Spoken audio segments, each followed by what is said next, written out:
ஹாய்ங்க, welcome to my channel Tara's flavours. எல்லாம் எப்படி இருக்கீங்க? எல்லாம் நல்லா இருப்பீங்கன்னு நினைக்கிறேன். இது வர்கலா போட்டிருந்தேன் லாங் வீடியோ லாஸ்ட் டைம். இது வர்கலாலேருந்து ஒரு 14 கிலோமீட்டரில் மாங்க்ரோவ் ஃபாரஸ்ட் ஒன்று இருக்குது. ரொம்ப அருமையானது. தமிழ்நாட்டில் இருக்கும், உங்களுக்கு எல்லோரும் போயிருப்பீங்கன்னு நினைக்கிறேன். பிச்சாவரம் இதுவுமே மாங்க்ரோவில் ரொம்பவே நீட்டாக மெயின்டைன் பண்ணுறாங்க. கயாக்கிங்கிறது இங்கே நல்லாவே இருக்குது. அதாவது பனானா போட், கண்ட்ரி போட்டு, ஸ்பீட் போட்டு இந்த மாதிரியெல்லாம் இதில் பண்ணுறாங்க. மாங்க்ரோவுக்குள்ளே போகும். ஒன்றும் இல்லைங்க, மாங்க்ரோவ்னா அலையாத்தி காடு அப்படின்னு சொல்லுவாங்க, கேள்விப்பட்டிருப்பீங்க. இதனால தான் அந்த கடல் சுனாமி இது எல்லாத்தையுமே பண்ணுவாங்க. தசாவதாரத்தில் கூட கமல் சார் அது படத்தில் காமிச்சிருப்பாங்க. அது பிச்சாவரத்தில் எடுத்ததாகவும் சொல்லுவாங்க. இது வர்க்கலாலேருந்து ஒரு 14 கிலோமீட்டரில் இருக்கிற மாங்க்ரோவ் ஃபாரஸ்ட்டு. நல்லாவே நீட்டாக மெயின்டைன் பண்ணுறாங்க. கண்ட்ரி போட் தான் நாங்கள் எடுத்திருந்தோம். 1 ஹவருக்கு நம்ம ஒரு 5% மாதிரி குட்டீஸோடு சேர்த்து போயிருந்தோம். ஒரு 3.5 வந்துச்சு. நாங்கள் இங்கே ஜடாயு போய் எங்களுக்கு பார்க்க முடியல அப்படிங்கிறதுனால இதை போய்க்கலாம் அப்படின்னு சொல்லிட்டு அந்த கேப் புக் பண்ண அந்த அண்ணா தான் கூட்டிகிட்டு போனாங்க. ரொம்பவே நல்லா நீட்டாக மெயின்டைன் பண்ணுறாங்க. லைஃப் ஜாக்கெட்லாம் கொடுத்து ரொம்ப நல்லாவே கூட்டிகிட்டு போகிறாங்க. அப்புறம் உங்களுக்கு என்ன சொல்கிறதுனா, இந்த மாதிரி இடங்கள் சம்மர் டைம்லேயும் உங்களுக்கு வின்டர்லேயும் நல்லாயிருக்கும். மழை மட்டும் வந்துச்சுன்னா சிரமமாக இருக்கும். எங்களோட கண்ட்ரி போட் இது பண்ணவர் அந்த மூங்கில் வச்சு தான் பண்ணுறாங்க. உள்ளே போகும்போது நல்லா அந்த ட்ரீஸில் போய் சிக்கிட்டு ஒரு டைம் அந்த அண்ணா விட்டுட்டார்.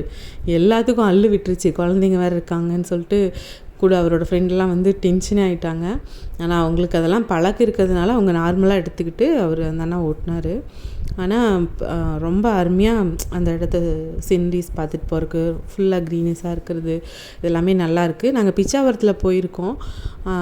இங்கே ஃபஸ்ட் டைம் இது கேரளாவில் கண்ணூரில் இதை விட பெருசு 7.5 கிலோமீட்டர் அந்த மாதிரி சொல்கிறாங்க. இது 3.5ன்னு சொல்லி கேள்விப்பட்டேன்.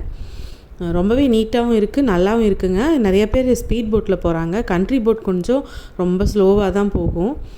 பார்த்திங்கன்னா இப்போ நிறைய அப்படி பயம் என்னென்னா, அவர் மூங்கிலத்தை அப்படி விட்டதையுமே என்ன பயம் ஆச்சுன்னா, அங்கே இருக்கிற அந்த ஸ்னேக்ஸ் எல்லாம் அதிகமாக தெரிஞ்சுது உள்ளே இருக்கிறது. அப்புறம் ஒரு அமானுஷ்யமான ஒரு அமைதியை பார்த்ததே ஒரு பயம் வந்துச்சு. அதில் நிறைய குரூப்பில் வந்த பசங்க, காலேஜ் ஸ்டூடெண்ட்ஸ் எல்லாம் பனானா போட் போகிறது அதெல்லாம் அதுக்கு கொஞ்சம் தனியாக விட்டுருக்காங்க. ஏன்னா அது ஸ்பீடாக இழுத்துட்டு போய் தண்ணிக்குள்ளே விடுவாங்க இல்லையா, கோவால் எல்லாம் நடக்கும் இல்லையா, அந்த மாதிரி.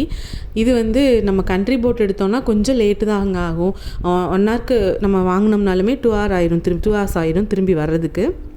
பார்த்திங்க அந்த இடத்துல தான், இந்த இடத்துல தான் அந்த மூங்கில விட்டுட்டாங்க. ஏன்னா மேலே பார்த்திங்கன்னா அந்த மரங்க அந்த எல்லாம் நிற்கிறதுனால அப்படி குச்சி சிக்கி உள்ளே போயிடுச்சு. அவர் அது மூங்கில்ங்கிறதுனால மிதந்து தானே இருக்கும், அதில் அவர் அப்படியே எடுத்துட்டார். அதுக்குள்ளேயே கொஞ்ச நேரத்தில் எங்களுக்கு பயம் வந்துருச்சு. ஒரு மாதிரி இருக்கும், பார்த்திங்கன்னா தெரியும். அதனால் உடனே நாங்கள் என்ன சொல்லிட்டோம்னா, இதில் போக வேண்டாம். ஏன்னா அந்த குச்சி போய் சிக்கிடுச்சுன்னா அவரால் கண்ட்ரோல் பண்ண முடிய மாட்டேங்குது. அவர் ஒரு வேளை புதுசாக என்னன்னு தெரில, ஆனால் நல்லா தான் கூட்டிகிட்டு போகிறாங்க. இதில் போய் சிக்காமல் எடுக்கிறதுக்கு தெரியாது இல்லையா. ஒரு வேளை ஸ்பீட் போட்னா அந்த மாதிரி இருக்காதா இருக்கும். அதனால் நாங்கள் திருப்பிட்டு இந்த மாதிரி எதுவுமே இல்லாத இடத்துல போய்க்கங்க போதும் அப்படின்னு சொல்லிட்டோம்.